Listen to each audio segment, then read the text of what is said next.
everybody. We are right back into the action.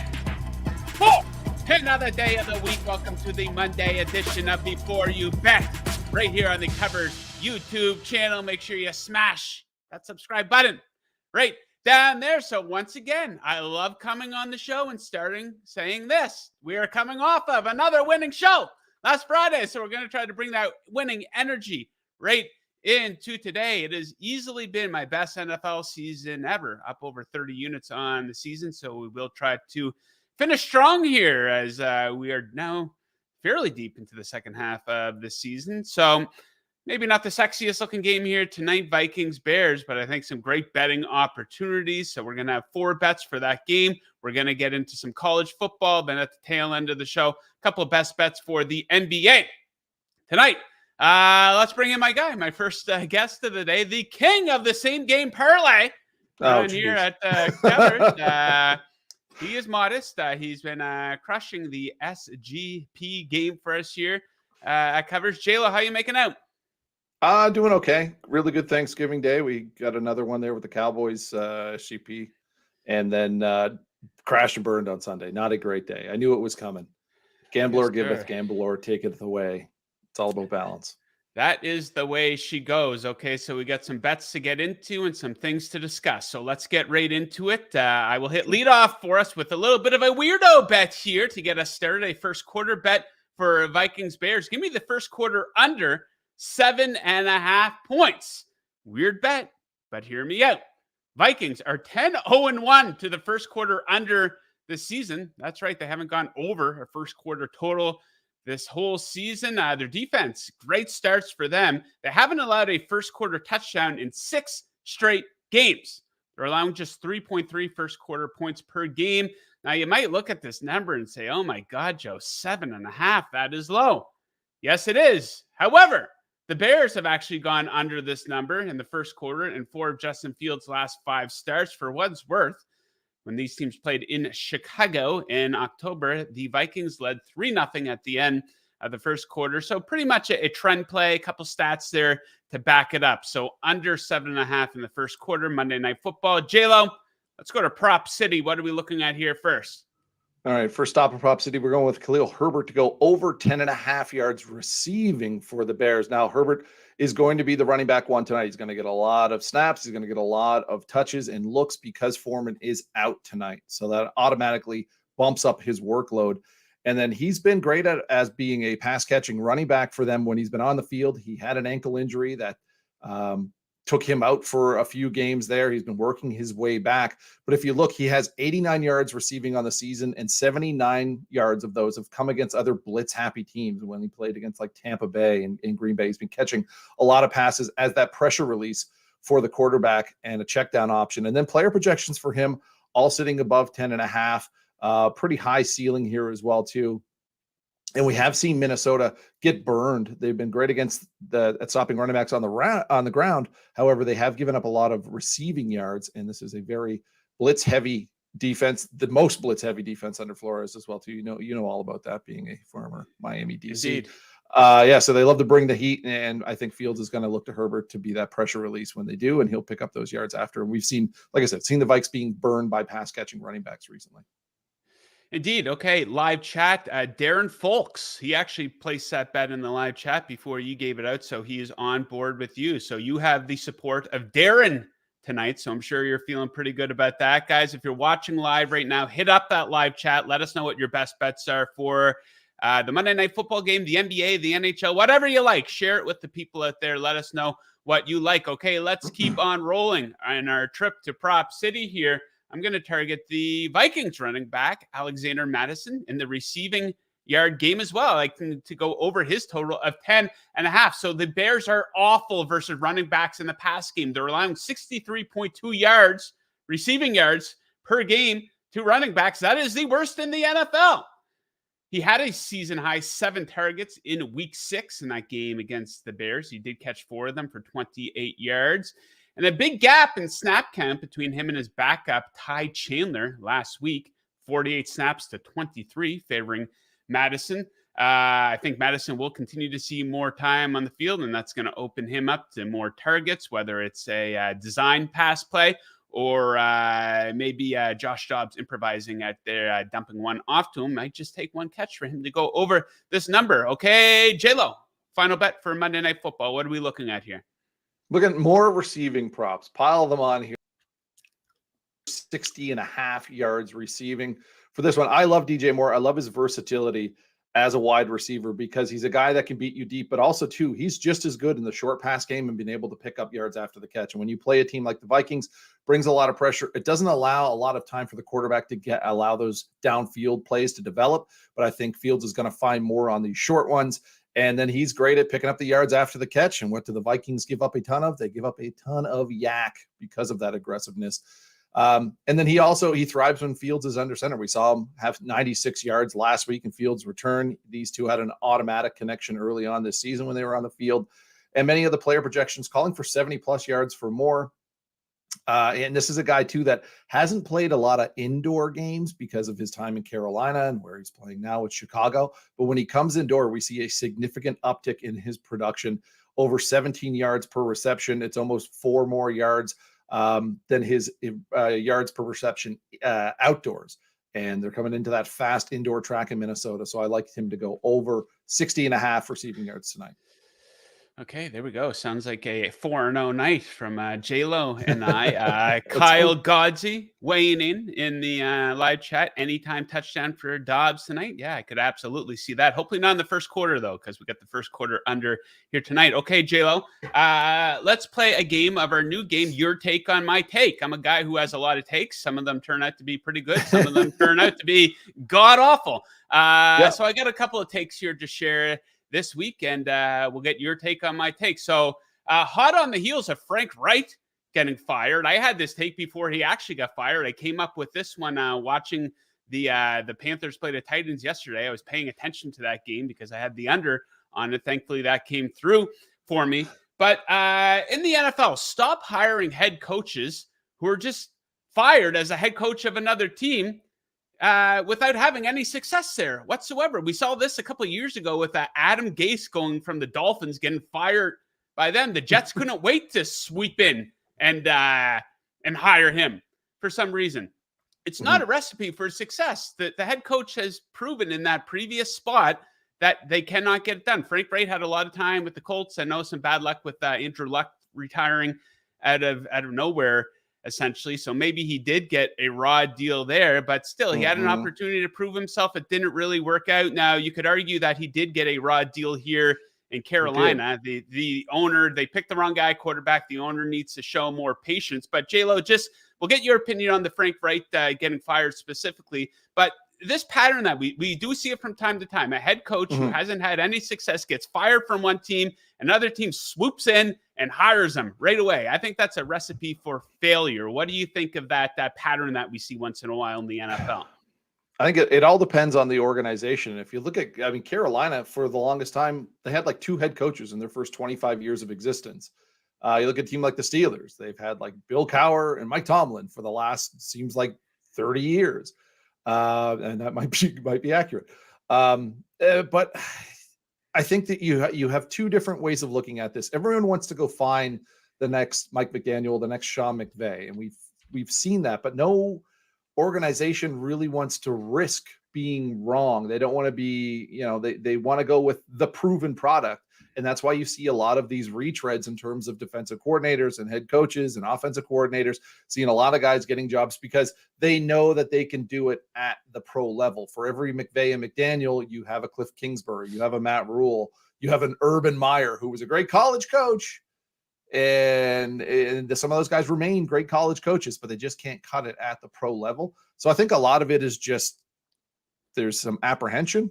Some front offices don't want to take the risk going beyond the pro level. And then for the Frank Reich thing, just talking about that, I absolutely think he's getting a raw deal here. They stripped this roster of its 3 best offensive players. And if you look at last year, Sam Darnold was, and I think I've said this before, Sam Darnold was making it rain out there for Carolina. They traded DJ Moore in that deal with Chicago to get Young. And then they traded away CMC at the end of last year for San Francisco. And then this defense, which is kind of the strength of this Carolina team, they had injuries up and down, front and back all year. Now they're finally getting guys back. Like their secondary was down to 3rd and 4th string guys. Now they're finally getting guys back on defense, and Frank Reich gets canned. So I don't agree with the move. I think he's a good head coach. Just you gave him nothing. I think I said in a chat today, it's like they gave him a 97 hatchback with square wheels and expected him to win the Indy 500. And that division was ripe for the picking. I think you could have stuck with it and kind of built that team, but it's too late now. So I could see why teams rush to grab other head coaches because they're a proven product to some with some success at the pro level. They don't want to risk it. Yeah, that's not an attractive head coach opening either, especially when you compare what else might be out there. When the you know Bears' the job ownership, the ownership is just there's the no ownership's patience. just So gonna it's stand a by. revolving door for head coaches. And you look at the Bears' job's probably going to be open. I know a lot of people like Justin Herbert. The Chargers' job, you got to assume that's going to be open. So what is the plan of attack here for the Panthers owners? Are you going to give Harbaugh a blank check? Maybe. I don't think Belichick's going to be swayed by money. He's trying to get that record for most wins ever for a head coach. So I could see them with that group. And as a Cowboys fan, I know Dan Quinn is going to be like the coach everyone wants this year. Okay. Given that the strength of that defense, I could see DQ going back there. Like he knows that NFC South from his time with Atlanta. I would much rather him be the head coach of the Dallas Cowboys than Mike McCarthy right now. Okay, take number 2 is that the New York Jets are once again being set up to fail here in 2024. So why do I say that? Well, the coaches on the team who are absolutely awful, and Robert Saleh, who cannot manage a roster, who cannot manage a quarterback position, him and Nathaniel Hackett, they're both awful, but they're going to be given a complete and total mulligan because of why? Because of Aaron Rodgers getting injured in that first game. So they're going to try to do it all over again here in 2024. And they're once again putting all their eggs into that Aaron Rodgers basket. That's what they did this year with his supporting cast, essentially. You have his former offensive coordinator, Hackett, a bunch of his former receivers. You got his backup and Boyle. How's that working out? It's not going very well. Aaron Rodgers is going to be 41 years old next season. He was beat up in Green Bay last year when he wasn't very good last season, by the way, either. So they're once again going to put all their eggs into one basket. And J-Lo, I can guarantee you this. Just watch. They're going to make some sort of big splash again in the offseason. I already heard them being linked to Devontae Adams. Maybe they go out and get a guy like DeAndre Hopkins, and there's going to be some optimism once again for the New York Jets. Maybe they finish this season strong. I think 2 of their last 3 games come against the Patriots and the Commanders. Maybe Aaron Rodgers comes back and he looks half decent, but I think the Jets are 100% being set up to fail. Saleh's not a good head coach. He's a good defensive coordinator, not a good head coach. So what do you think about that? The Jets are being set up to fail once again in 2024. And by the way, I didn't even mention their offensive line. Are they going to trade offensive lines with the Philadelphia Eagles or something like that? You expect Rodgers to have success behind that line? Take it away. Quite honestly, if Aaron Rodgers comes back and he's 75% of what he used to be, it's still a better QB option than what they have or what they could get. And he's probably a better QB option than a lot of the other quarterbacks in the league right now. Have you seen the state of quarterback play in the NFL right now? Indeed. It's not very good. It's not very good. I don't think they don't have a choice. There's no eggs. There's no basket. There's just you went all in on Aaron Rodgers. His recovery looks good. Hopefully you get him back next year and your defense can continue to make plays. I don't think they have a whole lot of wiggle room to bring in much. I don't think they have, they'd have to trade away a lot of draft stock, I guess, if they have any left to go and get a big name guy.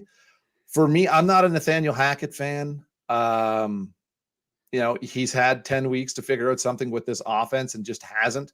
And I know he's Aaron Rodgers' buddy, but I don't know if he's the OC to keep this going. Like I said, an Aaron Rodgers at 70 or 75% of what we last saw is still better than probably 70% of the league right now. So. Yeah, I mean, I don't blame them for going out and getting Aaron Rodgers. You saw a couple teams taking a shortcut at the quarterback position. The Bucs go out and get Tom Brady. That worked out pretty good. The Rams go out and get Matthew Stafford. That worked out pretty good. Mm-hmm. But, the whole Aaron Rodgers thing, they're just too tied in with this guy. I don't think it's going to work out. Okay, your take on my take number 3, the third and final one. Ignore reports when you hear it, whether it be on social media or regular media, that sharp action is coming in on one side. I'm not saying to fade that report. I'm just saying to ignore that. Do not apply that to your handicap. I heard all week, sharp action coming in on the Cleveland Browns. You hear it every week. But one team, sometimes it hits, sometimes it doesn't. You got to keep in mind, if the sharp action already came in on that side, it has already impacted the line. And why are sportsbooks so free and willing to give out this information? Hey, here's all the public bet percentages. They still have to play the game, people. So, J-Lo, what do you think of that? Ignore those type of reports. Do not apply them to your handicap. I'm not saying fade them. I'm just saying ignore them. Sure. I'm going to say it depends on when and where you hear these things. So I would say for me, when I hear these things before Thursday, before the limits go up, I do take notice. When it's a Monday or Tuesday and there's sharp action, getting in on a number and manipulating the market right away, I will pay attention to those things. Now, whether they go against or go with what I'm looking to bet or what I've already bet in those, it'll prompt me to be like, okay, what am I missing? Or it'll prompt me to say, okay, you're on the right track. I think, you never want to blindly follow or fade those sort of things, but I think that the info is just as valuable as where it's coming from too. So if you hear like, Pinnacle's not always very forthcoming with the info, but if you hear, like, if you see Pinnacle moving a lot of numbers and you hear that sharp money's coming in on this particular side and you're hearing it from one of those respected sharp books like Pinnacle, it may hold a lot more water than maybe some of these other more mainstream books that cater to more the casual player. But I think for me and you, it's a little different because we eat and sleep. Well, not sleep that well, but we eat and breathe and not sleep well with NFL odds. Like the second they hit on Sunday night, like I'm monitoring these movements and watching them go and trying to get bets down before they move. It's different for us than the guy that's betting 48 hours before kickoff. In the overall picture of things, when it comes to sports betting, it's a race for the best information. And I think all information can be valuable. Just it's more valuable coming certain times and it's more valuable coming from certain sources. So, kind of whittle that down to some reliable options.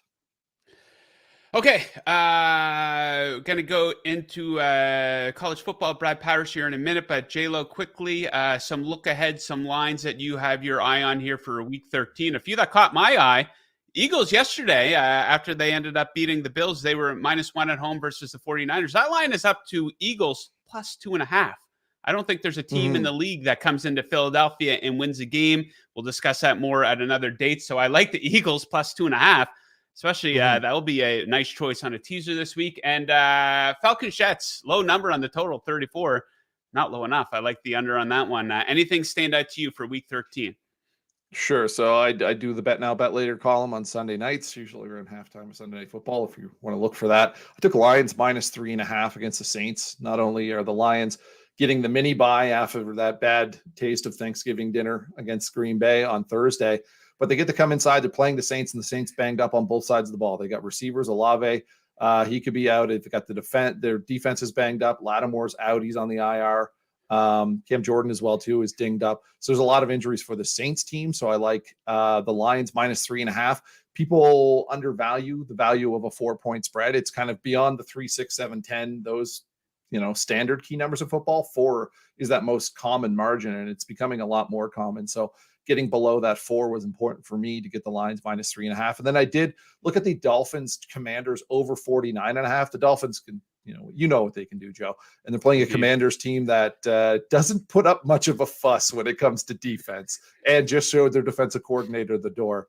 But Washington, too, can also air it out. So that was 49.5. It's up to 50. What I did bet, though, I bet Miami over their team total 29.5 right out of the chute, knowing that Mike McDaniel doesn't like to take the foot off the gas, and he'll score some points. And then, like I said, Washington not putting up much in the way of defense right now, and Ron Rivera having to take over play calling. So I like the Dolphins over their team total, and I like the Lions -3.5, which is still out there right now, avoiding that 4.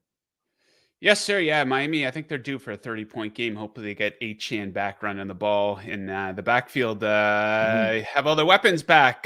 Okay, J-Lo, that does it for your Monday appearance here. Great job as always. Best of luck with those bets. We'll catch you again later on in the week, if I can get my words together. Sharp 600 on Wednesday. Thanks again for joining us. We'll catch you later on. You're welcome, Joe. Good luck tonight. Yes, sir. Okay, let us shift gears to our guy down there in sunny Las Vegas. Let's talk some college football. Brad, how are we making out? Doing well. Thanks for having me as always. Of course. So let's start like we always do on Monday. Big takeaways from what we saw over the past weekend. Any thoughts? Anything really stand out to you? Well, I think you got to start with the big game, Ohio State, Michigan. And kudos for Michigan yet again. With multiple injuries to two of their better players during the course of the game. Their guard, which is one of the best offensive linemen in college football, goes down. They score a touchdown right after that. Their All-American cornerback goes down to injury. They're still able to somewhat limit Marvin Harrison Jr. on the Ohio State side. You got an interim coach that was actually aggressive when he needed to be. 3 fourth down conversions for them early in the game, and then made some of the right decisions late in the game for them. So you got to be impressed with what Michigan did, shorthanded to get their third straight win and cover over the Buckeyes. And, obviously they position themselves very well to make the playoffs, considering they're a 23-point favorite this week in the Big Ten championship game. I think, a couple of the other ones, obviously it's tough to win rivalry week. Washington needed a fourth down. Very gutsy call to hold on and beat their rival. And then obviously the Iron Bowl. I mean, Alabama, season's on the line, national title on the line for them. Then they're able to convert a 4th and 31, 4th and goal at the 31-yard line for them. So they survive. So survive in advance. But I guess biggest takeaway for the national championship, Joe, would be this might be the first year where we have a legit team left out. Usually, I don't know, the discussion between 4 and 5, it's, is this a legit national title contending team? This year, if the favorites win this week, somebody really good is going to be left out. So, I mean, right now, I would consider, when you look at the odds, I would guess it's Texas, which is unbelievable to me because they have the big win against Alabama on the road. And, I mean, they played a really tough schedule throughout the course of the year. The Big 12 is pretty balanced. So, I think if you want to root for really good semifinal games, you want Florida State to get beat this week. They're not going to leave out an unbeaten conference champ, but this is a Florida State team that's not even the top 15 in my power ratings without their starting quarterback. So if you want really good college football semifinals, let's root for Louisville. Get Florida State out of the mix. Do you think this bodes well for the future of the college football playoff with it started opening up here in future years? Because usually, like you kind of mentioned, there's not much debate between the fourth and the fifth team, and sometimes the third team's not very good. And sometimes you see a lot of blowouts, but pretty competitive season this year. Yeah, it's a really good question. Yeah, I think it does bode well that we're having this discussion because, I mean, we've seen it. I mean, don't believe me. We've seen 2 touchdown point spreads in the semifinal games. We've seen multiple blowouts. So the fact that we might have a legitimate team left out says that maybe we have a little bit more competitive balance. We'll see what ends up happening. I think Georgia and Michigan still maybe separate themselves, and we'll see on Oregon as well. I think they're really good. But, I think this does bode well starting next year with 12 teams. Okay, just in case the viewers are curious, Michigan is the favorite. These odds from DraftKings, plus 190 from them. Georgia not far behind, plus 210. Oregon, plus 500. Alabama and Texas, plus 900. Then a bit of a drop off. Washington, 16-1. Florida State, 25-1. Ohio State, 40-1. Let's touch on Heisman here really quick, Brad. It looks like it's Bo Nix's award to lose. Minus 160 at DraftKings. You think he locks it up here? Yeah, I think there's just so much correlation with this. I mean, if you like Oregon this week, then you got to be betting Bo Nix to win the Heisman as well. And if you don't want to lay a 9.5-point spread, but you're pretty confident Bo Nix is going to have success and Oregon's going to win the game, and you don't want to lay the big money line favorite on Oregon, we'll just, lay minus 160 on Bo Nix to win the Heisman in that regard. So instead of laying the big money line price on Oregon to beat Washington. So I think there's correlation there. If you don't like Oregon's chances, if you think, hey, that's a big spread, I like this Washington team, I think, you correlate that with Jaden Daniels winning the Heisman, because if Washington has success, if Bo Nix doesn't have a good game, then Jaden Daniels is going to win the Heisman. It's a 2-guy race right now. Either one of those guys would be the Heisman winner.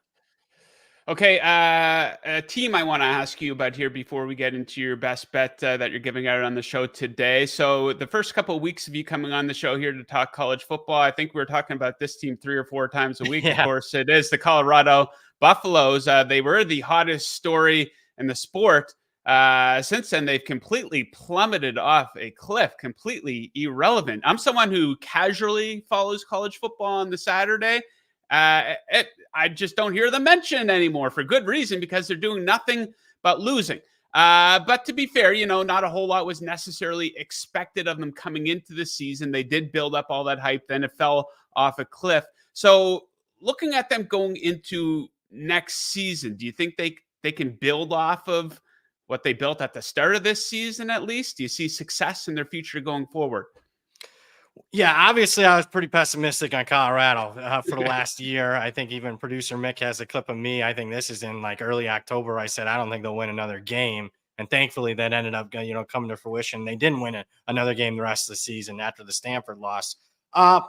With that being said, they still exceeded a little bit of my expectations. I didn't expect them to be competitive in a lot of these games. A lot of their losses were competitive. I'll give them credit in that regard. I just think there was way too many of the casuals coming into the place and pumping this team up like they were a contender. And what they were was, a 4-8 team that was much improved from last year. Let's give them credit. Now, can they take the next step? I think they can, but I really think it's too early to tell, because I think the roster is going to get shaken up again. Let's see if Prime even stays at this point. He's obviously up for different coaching jobs, but if I had to guess, he will. He doesn't want his son transferring again. He'll stay at least one more year at Colorado. Coaching staff's getting shook up already for them. Recruiting's not going well, but we'll see. They're a type of school that likes to flip guys late, and then they'll be heavy in the portal. And they're going to a new conference. So many question marks. I'll say this. I'm guessing I'm going to be more pessimistic than Joe Casual fan on Colorado, where I think they can become a bowl team next year, a 6-7 win team, which should be celebrated. But I think a lot of other people are going to have higher expectations than that on Colorado. Okay, let's get into the best bets you're going to give out. Of course, we don't have the loaded schedule like we typically do coming up this week, so we will have more bets to get into on your appearance on Thursday's show. But one that you want to jump on right away, Boise State, UNLV. We have a 2.5-point spread. Who do you like in this one? Yeah. Keep in mind, obviously, we normally dealing with 60 games a week. We're down to 10. So that's why I don't have 3 picks, 3 or 4 picks today. But let's lay the 2.5 with Boise State. Here's what I'm seeing. I'm seeing a Boise State team that's resurgent under their interim coach.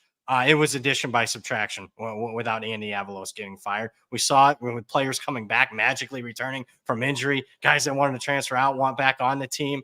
So that was a bad situation, and they responded accordingly. And I think just generally speaking, this Boise State team's underrated. Look at their close losses. Loss on a last-second field goal against UCF. Loss on a blocked field goal return for a touchdown on the road against Memphis. Had a very misleading final against Fresno State on the road. Changed a couple plays in their season, and we think, hey, this is just same old Boise State, clear-cut the best team in the Mountain West. Meanwhile, UNLV's playing with expectations now. They were favored against a really good San Jose State team last week at home. Got beat. Now they're facing an even better team in Boise State. I'm just not sure this young team with a first-year coach can handle these types of expectations. They're kind of playing out of their level. They have been all year. But, keep in mind, this is a bottom 10 program in the country that just had this magical season. It comes to an end on Saturday afternoon in Vegas. Now, before we let you go, I got to ask you, so we're going from around 60 games a week to 10 this week. Do you like this point of the season where you're absolutely blasted for a couple months and then a little bit of a lighter workload? So are you happy we're at this point of the season? Yeah, I can maybe sleep an extra half hour, an hour a night. So, yeah, I kind of am. I love college football, but especially in a season, let's be honest, I haven't been good on these best bets. So it hasn't been a great season. So part of me is like, mercifully, this is coming to an end. I will say this. Bowl season's completely different. So I get rejuvenated with bowl season because it's an entirely different handicap. Yes, indeed. So, Brad will be with us throughout the entirety of bowl season. So we'll get into all of that when we get there. But until Thursday, Brad, we'll have you back on the show then to discuss a bunch of these big games. So best of luck with your handicapping for those games throughout the week. Thanks again for joining us, and we will catch you then on Thursday. Thanks for having me, as always. Yes, sir. The man right there. Lively chat today. People chiming in. Guys, let us know if you're in the live chat right now what your best bets are for the Monday Night Football game, for the NBA, and for some of these big games coming up this weekend in college football. And just a reminder, if you like the work we do here at Covers, make sure you hit that subscribe button right down there. Lots of great content. Covering basically everything that there is to cover. We do a great job covering the NHL, UFC, and the NBA as well. So let's get into the NBA right now. Let's bring in my guy. The second half of the Sweet Boys Now, for complete transparency, John, we had no sweeps last week, but we did combine to go 7-2 with our picks. So they can call us the kind of sweet boys, I guess. Almost sweet boys. Yeah, and we were talking about this before going to air. Now, we only have 2 big picks between us tonight. If we go 2-0, you can't call that a sweep. A 2-0 is not a sweep. It's kind of cheap when you're saying a 2-0 is a sweep. Am I right on that? Yeah, for sure. It's always at least 3 for me. Gotta have at least 3. Yeah, you got to have at least 3 to call it a sweep, people. Come on. Okay, so a couple bets. Let's discuss the in-season tournament. No one loves the in-season tournament more than Jon Metler does. So bring us up to speed on this thing, John. It ends tomorrow, the non-playoff The group stage. part of it. Yeah. The group stage ends tomorrow. We've had 2 teams advance. The Pacers and the Lakers they're already through. So there's a couple teams that are basically almost through, but there's a lot of tiebreakers at play too. So I'm going to bring up 3 teams here because we're kind of going to see something we've never really even seen before. So the first team is the Boston Celtics. So they lost to the Orlando Magic on Friday. They lost by quite a bit. So they're in trouble now from a point differential standpoint. So usually when you bet spreads in sports betting, if you're betting a team to win by 10.5, the thing is always, the team's just trying to win. They're not trying to win by 10.5, and they're not trying to help you win your bet. Essentially, this is we have the opposite scenario. We don't get this pretty much ever. So the Celtics need to win tomorrow by 23 points to pass the Magic. The Magic are idle, so the Celtics know the number. So they're also playing the Bulls, so it's possible.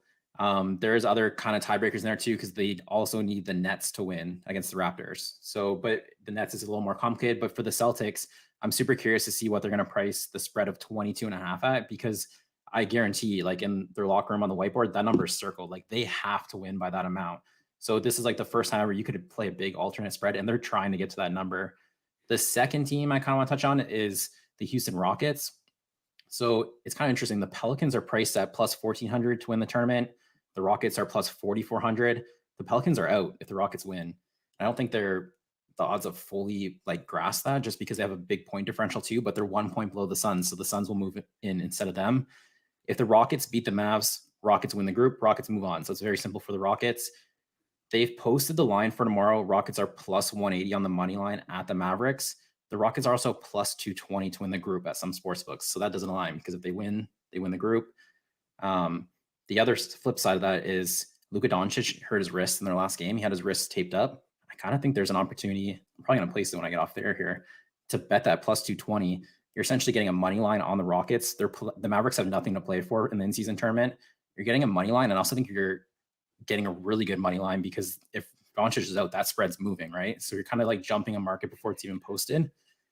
The third team I want to touch on is the Minnesota Timberwolves. So this isn't a bet you can place, but it might be a bet you can get out of. So I personally bet on the Timberwolves to win this tournament at plus 2,500 before the season even started.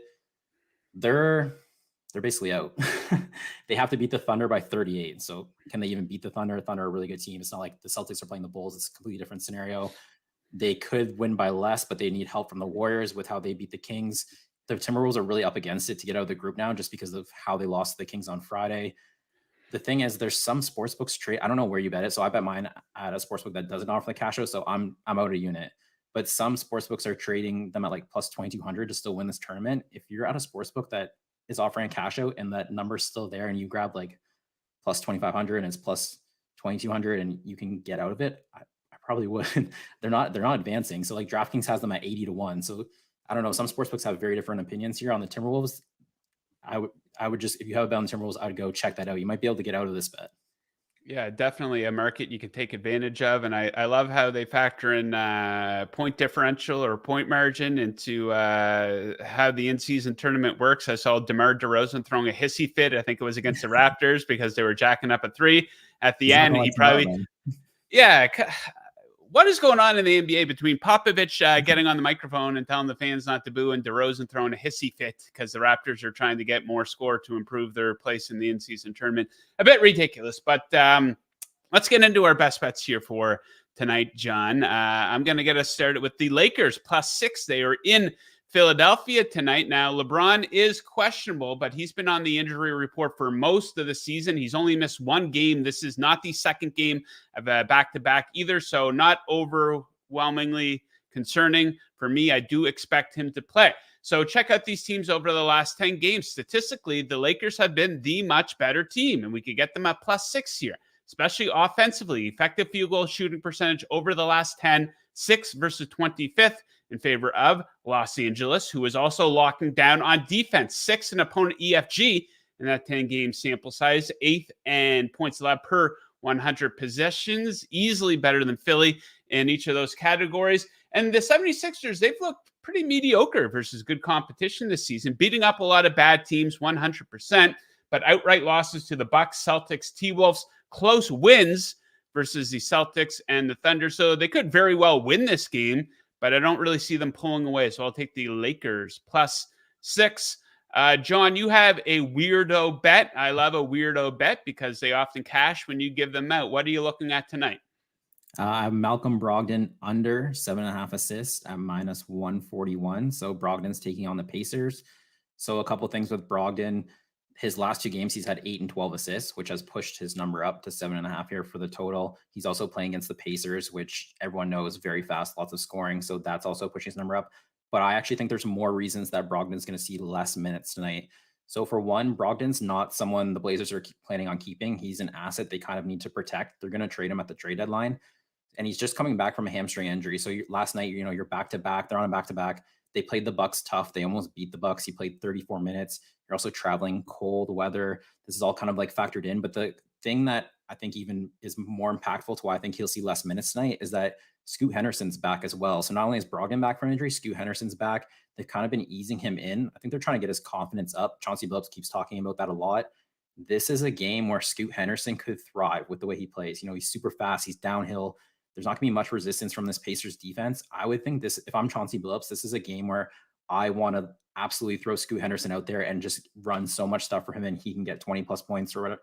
And none of his props were posted when I was betting this, but I just think this is a Scoot Henderson game. I don't think it's a Brogdon game. And when there's so much pace, you don't necessarily need Brogdon creating offense for everyone in the half court. Everyone's going to be able to score against the Pacers. I just think they really push Henderson tonight, which I also think brings Brogdon's minutes down. 7.5 is a big number for Brogdon. I know the -141 people won't love that. So when I was betting it this morning, there was no alternate lines available. I'm totally fine. If you want to go 6.5 at plus money, I would do that too. It just wasn't available when I was checking this morning. This is all I had to work with the 7.5. So if you're looking at 6.5, I'd have the 6.5 under price at -105. So if you can do better than that, so like +110, +115, +120, you can go under 6.5 too if you don't want the under 7.5.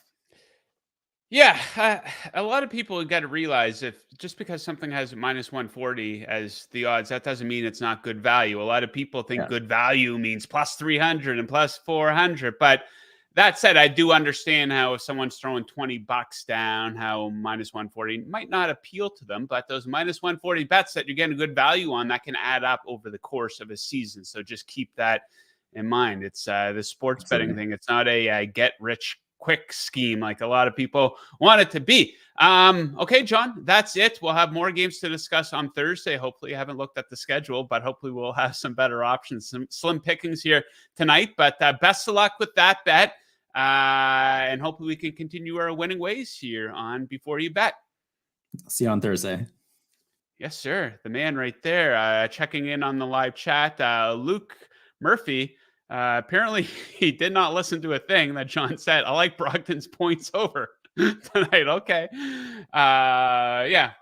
John, Luke very well might be right on that. He could go over his total and not go under his assist total there as well. So yeah, we thank all of you guys for chiming in the live chat today. Great show today. Good live viewership. Recap of my bets. I like the first quarter under. Weird bet. Low number. 7.5, but the Minnesota Vikings are 10-0-1 to the first quarter under the season, and I like Madison to go over his receiving yard total. The Bears are the worst team in the NFL when it comes to allowing receiving yards to running backs. J-Lo, a couple props. He likes Herbert to go over his receiving yard total, and he likes DJ Moore to go over his receiving yard total. as well. Luke Murphy chiming back in. Yeah, heard the minutes idea. Okay, there we go.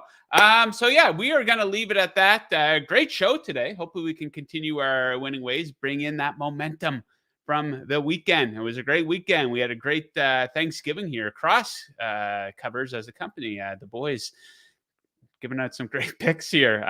So yeah, in and out like that 40-minute show today. Fun Monday Night Football game tonight. Some good NBA action as well. So best of luck with all your bets, guys. Unless, of course, you're fading us. We will catch you again on Thursday's show. Same time, same place, right here on youtube.com.